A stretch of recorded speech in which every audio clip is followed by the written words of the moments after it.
Hello friends, welcome to Techifin. तो इस video में हम जानेंगे Aditya Birla SBI select credit card के बारे में, जो कि एक को ब्रांडेड क्रेडिट कार्ड है जिसके लिए एसबीआई कार्ड और आदित्य बिरला ने आपस में पार्टनरशिप की हुई है।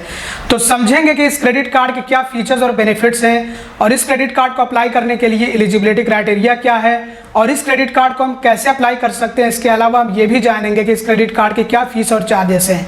तो इस वीडियो से आप लोगों को Aditya Birla SBI select credit card के बारे में पूरी जानकारी मिल जाने वाली है। वैसे ये एक सेमी प्रीमियम कैटेगरी में आने वाला क्रेडिट कार्ड है। अब आइए वीडियो के टॉपिक की तरफ बढ़ते हैं और शुरुआत करते हैं इस क्रेडिट कार्ड के फीचर्स और बेनिफिट से। तो सबसे पहले तो इसमें आपको वेलकम बेनिफिट में मिलेंगे 6000 रिवॉर्ड पॉइंट्स, और ये 6000 रिवॉर्ड पॉइंट्स तभी मिलेंगे जब इस क्रेडिट कार्ड की जो फर्स्ट ईयर एनुअल फी होती है उसका पेमेंट कर दिया जाए। तो फर्स्ट ईयर की एनुअल फी का पेमेंट करने पे 60 दिनों का टाइम लग सकता है। 60 दिनों के अंदर अंदर 6000 रिवॉर्ड पॉइंट्स मिल जाते हैं।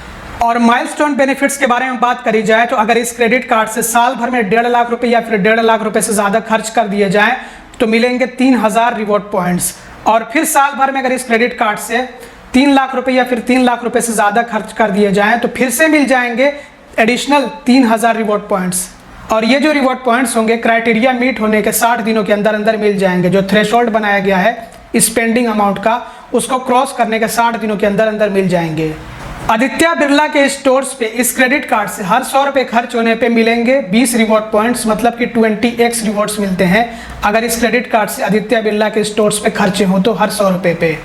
इसके अलावा डाइनिंग, इंटरटेनमेंट और होटल्स के ट्रांजैक्शंस पर भी, यानी कि इस तरह के खर्चों पर भी हर 100 रुपए पे मिलेंगे 10 रिवॉर्ड पॉइंट्स, मतलब कि यहाँ पे 10x रिवॉर्ड पॉइंट्स मिलेंगे। और बाकी इस क्रेडिट कार्ड से जो दूसरे स्पेंड्स यानी कि दूसरे खर्चे होंगे तो हर 200 रुपए पे मिलेंगे 2 रिवॉर्ड पॉइंट्स, यानी कि हर 100 रुपए पे 1 रिवॉर्ड पॉइंट का एवरेज मिल रहा है आम ट्रांजैक्शंस पे। जो दूसरे ट्रांजैक्शंस होंगे स्पेशल कैटेगरीज को छोड़ करके, और कुछ ऐसे ट्रांजैक्शंस होते हैं जिन पे कोई भी रिवॉर्ड पॉइंट्स नहीं मिलते हैं, जैसे कि फ्यूल ट्रांजैक्शन हो गया, वॉलेट रीलोड हो गया, यूटिलिटीज, इसके अलावा कैश विड्रॉल वगैरह, इन सब पे कोई भी रिवॉर्ड पॉइंट्स नहीं मिलेंगे। और इस क्रेडिट कार्ड से जो रिवॉर्ड पॉइंट्स मिलेंगे, जो भी रिवॉर्ड पॉइंट्स आप अर्न करेंगे उनको आप रिडीम कर सकते हैं शॉप एंड स्माइल कैटलॉग पे। इसके अलावा जो रिवॉर्ड पॉइंट्स होंगे उनको रिडीम करके गिफ्ट्स भी लिया जा सकता है। इसके अलावा ई गिफ्ट वाउचर्स भी लिए जा सकते हैं, लेकिन रिवॉर्ड पॉइंट्स को रिडीम करने के लिए कम से कम 2000 रिवॉर्ड पॉइंट्स होने चाहिए हैं। और रिवॉर्ड पॉइंट्स को अगर गिफ्ट्स या फिर ई गिफ्ट वाउचर्स में रिडीम किया जाए तो ऐसे में 30 दिनों के अंदर अंदर रिसीव होंगे। इसके अलावा आदित्य बिरला के जो स्टोर्स हैं, जो आउटलेट्स हैं, ऑफलाइन और ऑनलाइन दोनों ही हैं, तो दोनों पे ही हर 100 रुपये खर्च होने पे इस क्रेडिट कार्ड से मिलेंगे 20 रिवॉर्ड पॉइंट्स। तो काफ़ी सारे इनके पार्टनर ब्रांड्स हैं, मतलब काफ़ी सारे इनके स्टोर्स हैं, जैसे यहाँ पे आप देख सकते हैं। अगर मैं प्रोनाउंसिएशन में कहीं पे कोई मिस्टेक करूँ तो इसके लिए माफ़ी चाहूँगा। तो आदित्य बिरला के काफ़ी सारे स्टोर्स हैं, जैसे कि Aditya Birla fashion online and retail stores, Louis Philippe, Van Heusen, Allen Solly, Peter England, American Eagle, forever 21, Pantaloons, the collective, Simon Carter, Ralph Lauren, Hackett London, Ted Baker and Fred Perry. तो इन सभी पे अगर ये credit card इस्तेमाल किया जाए तो हर 100 रुपये खर्च होने पे मिलेंगे 20 रिवॉर्ड पॉइंट्स। और रिवॉर्ड पॉइंट्स को आप रिडीम करके चाहें तो गिफ्ट्स भी ले सकते हैं और आप चाहें तो ई गिफ्ट वाउचर्स भी ले सकते हैं। और ई गिफ्ट वाउचर्स आपको इन सभी कंपनीज का मिल जाएगा, मतलब जो आदित्य बिरला के पार्टनर ब्रांड्स हैं, पार्टनर कंपनीज हैं, जो स्टोर्स हैं, उनका आप वाउचर ले सकते हैं, ई गिफ्ट वाउचर ले सकते हैं। आपको अगर आप ई गिफ्ट वाउचर लेंगे तो आपको वाउचर कोड मिल जाएगा और आप चाहें तो आदित्य बिरला के जो ऑनलाइन स्टोर्स हैं उन पे आप जो है खरीदारी कर सकते हैं उन वाउचर्स का इस्तेमाल करके। इसके अलावा वी, जो कि एक टेलीकॉम ऑपरेटर है, आप जानते ही होंगे वोडाफोन आइडिया पहले हुआ करता था ये, तो इस पर भी हर 100 रुपये खर्च होने पर 20 रिवॉर्ड पॉइंट्स मिलेंगे। इसके अलावा फ्यूल सरचार्ज वेवर मिलेगा 3000 तक के फ्यूल ट्रांजैक्शंस पे, मतलब कि अगर फ्यूल ट्रांजैक्शन 3000 से नीचे का हो, 3000 तक का हो तो उस पर मिलेगा। अगर 3000 से ऊपर का फ्यूल ट्रांजैक्शन हो तो उस पर नहीं मिलेगा। तो 1% फ्यूल सरचार्ज वेवर मिलेगा और ये सरचार्ज वेवर पर स्टेटमेंट साइकिल, यानी कि पर मंथ ज़्यादा से ज़्यादा 100 रुपये का ही मिलेगा। इसके अलावा साल भर में 4 complimentary domestic airport lounge access मिलेगा, या फिर आप कहिए लाउंज विजिट्स मिलेंगे। ये साल भर में 4 मिलेंगे और ये वीज़ा के लाउंज एक्सेस आपको मिलेंगे इस क्रेडिट कार्ड में। और ये पर क्वार्टर एक बार मिलेगा, यानी हर तिमाही में एक बार। और अब बात कर लेते हैं कि इस क्रेडिट कार्ड को अप्लाई करने के लिए एलिजिबिलिटी क्राइटेरिया क्या है। तो इस क्रेडिट कार्ड को अप्लाई करने के लिए उम्र कम से कम 21 साल होनी चाहिए और ज़्यादा से ज़्यादा 70 साल होनी चाहिए है, जो कि एसबीआई के किसी भी क्रेडिट कार्ड को अप्लाई करने के लिए ये एज रिक्वायरमेंट है। इसके अलावा एक रेगुलर सोर्स ऑफ इनकम का होना भी ज़रूरी है, मतलब कि जो अप्लीकेंट आवेदक उसके पास या तो जॉब हो, सैलरीड हो आवेदक, या फिर सेल्फ एम्प्लॉयड। सेल्फ एम्प्लॉयड भी दो तरह के होते हैं, एक तो जिनका खुद का बिजनेस होता है और दूसरे वो जो कि प्रोफेशनल होते हैं। तो एक रेगुलर सोर्स ऑफ इनकम का होना ज़रूरी है और ऐसे लोकेशन से होना जहाँ पे SBI अपने क्रेडिट कार्ड इशू करता हो, अपने क्रेडिट कार्ड की सर्विसेज देता हो। और सिविल स्कोर अच्छा होना चाहिए, कम से कम 750 होना चाहिए है। मिनिमम इनकम रिक्वायरमेंट के बारे में बात करी जाए तो क्योंकि ये SBI का एक सेमी प्रीमियम क्रेडिट कार्ड है, तो इसके लिए जो मिनिमम इनकम होनी चाहिए, सालाना इनकम पर एनम, वो होनी चाहिए है 6 लाख। 6 लाख अगर इनकम है, ITR 6 लाख का है, तो ये क्रेडिट कार्ड मिल सकता है। और अगर सैलरी के बारे में बात करी जाए पर मंथ यानी कि माहाना सैलरी, तो होनी चाहिए है 30,000। अगर 30,000 है तो ये क्रेडिट कार्ड मिल सकता है।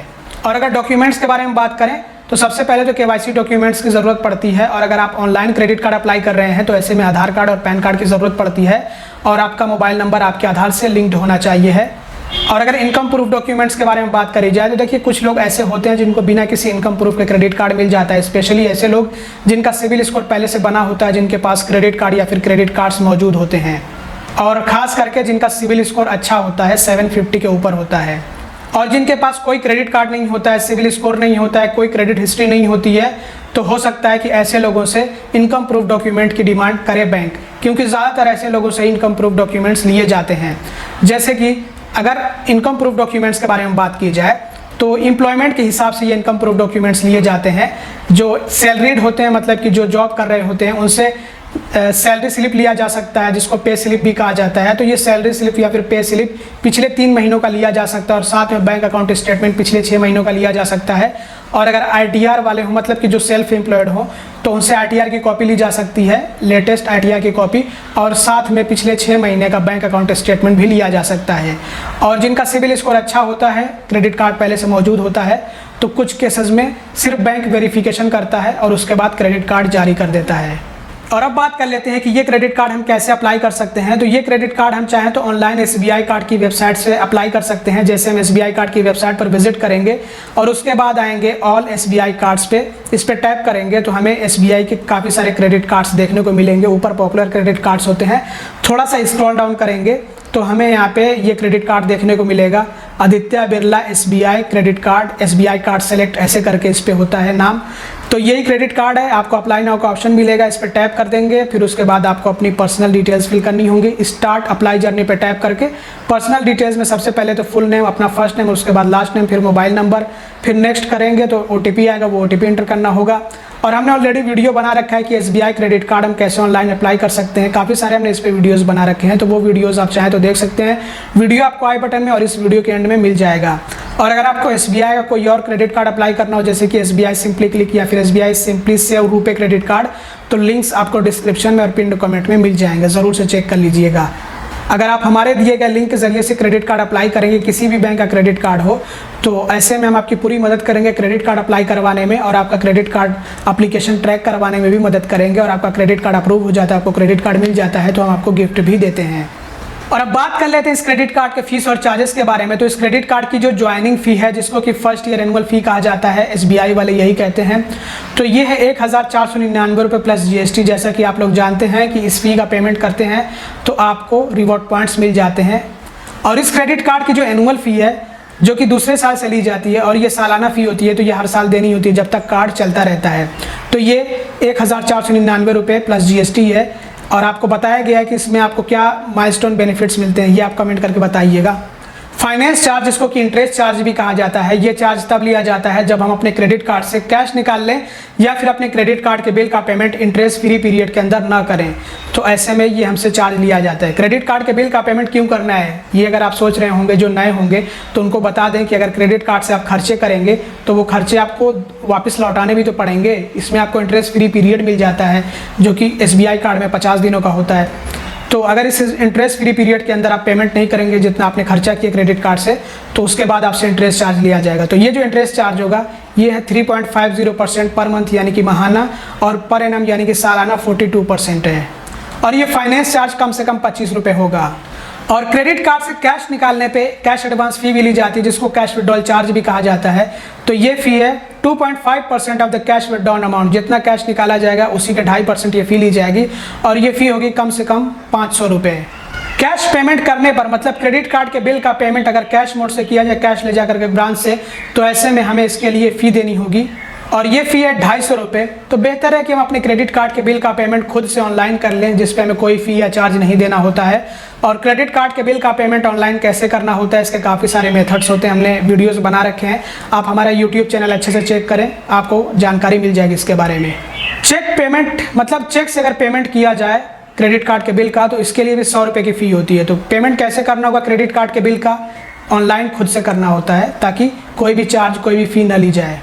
पेमेंट डिसऑनर होने पे मतलब कि अगर क्रेडिट कार्ड के बिल का पेमेंट नहीं हो पाया, अगर हम ऑटो डेबिट या फिर जिसको ऑटो पे भी कहा जाता है वो इनेबल करके रजिस्टर करके रखें और पेमेंट नहीं हो पाया, या फिर हमने चेक डिपॉजिट किया हुआ है उसके ज़रिए से पेमेंट नहीं हो पाया है, चेक हमारा बाउंस हो गया है, रिटर्न हो गया है, तो ऐसी कंडीशन में क्या होगा कि 2% की फ़ी ली जाएगी। जितना भी क्रेडिट कार्ड के पेमेंट का अमाउंट होगा, क्रेडिट कार्ड के बिल का जो अमाउंट होगा जिसका हमें पेमेंट करना है, उसका जितना अमाउंट होगा उसी के 2% ये फ़ी ली जाएगी। ये फ़ी कम से कम 500 रुपये होगी। लेट पेमेंट फ़ी, जो कि ये फ़ी तब ली जाती है जब क्रेडिट कार्ड के बिल का पेमेंट इंटरेस्ट फ्री पीरियड के अंदर ना किया जाए, पेमेंट लेट कर दिया जाए तो ये फ़ी 400 रुपये से लेकर के 1300 रुपये तक होगी। ये फिर वैरी करेगी, डिपेंड करेगी जो आउटस्टैंडिंग अमाउंट होगा, जो बकाया राशि होगी जिसका हमने पेमेंट किया नहीं है, बकाया लगा रखा है क्रेडिट कार्ड से खर्चा करने के बावजूद भी। बिल जनरेट हो गया, ड्यू डेट का हमें पता है, ड्यू डेट गुजर जाने के बाद भी पेमेंट नहीं किया क्रेडिट कार्ड का, तो ऐसे में हमसे उस पर लेट पेमेंट फ़ी भी ली जाएगी इंटरेस्ट चार्ज के साथ साथ। लेकिन अगर जो आउटस्टैंडिंग अमाउंट है, जो क्रेडिट कार्ड का बकाया है, अगर वो 500 रुपये से कम है, तो ऐसे में हमसे इस पर लेट पेमेंट फ़ी नहीं ली जाएगी, बस इंटरेस्ट चार्ज देना होगा। लेकिन अगर ये 500 रुपये से ज़्यादा है तो ऐसे में उस पर लेट पेमेंट फ़ी ली जाएगी। तो ये जो लेट पेमेंट फ़ी होगी ये डिपेंड करेगी क्रेडिट कार्ड के बकाया राशि पे। तो आप अपनी स्क्रीन पर देख सकते हैं कि कितने क्रेडिट कार्ड के ओवर ड्यू अमाउंट पे कितनी लेट पेमेंट फ़ी ली जाएगी।